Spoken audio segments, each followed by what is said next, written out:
Selamun aleyküm. Roja olsun ya. Allah razı olsun. İyisiniz inşallah. Allah rahmet eylesin. Allah razı olsun.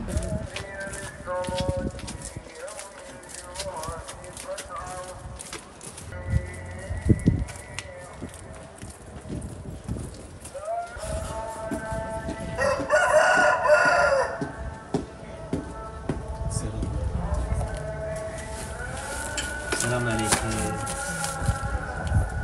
Biz Avrupa eğitimlerinden geliyoruz abla.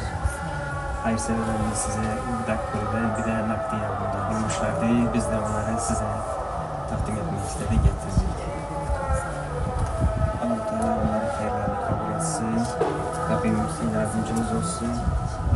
Rica ederim Allah'ım.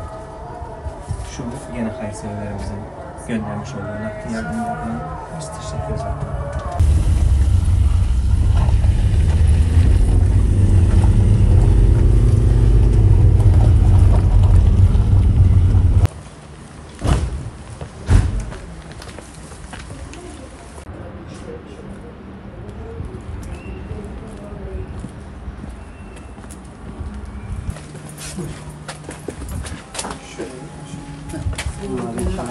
Selamünaleyküm.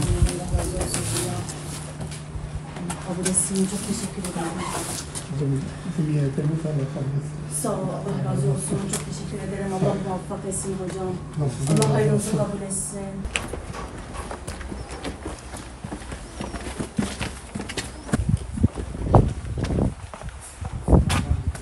Selamünaleyküm abla. Allah razı olsun. Ablam biz Avrupa eğitimlerinden geliyoruz. Başın gözünüz var olsun. Hayırseverlerimiz size de paketi ve nakdi yardımda bulmuşlardı. Biz de onları size teslim etmeye geldik. Allah sizden de razı olsun. Bu da nakdidir ablam. Bismillahirrahmanirrahim. Uluslararası Avrupa Yetimleri olarak gece boyunca yol aldık ve şu anda Mardin'deyiz. Burada bütün hızıyla projelerimiz devam etmektedir.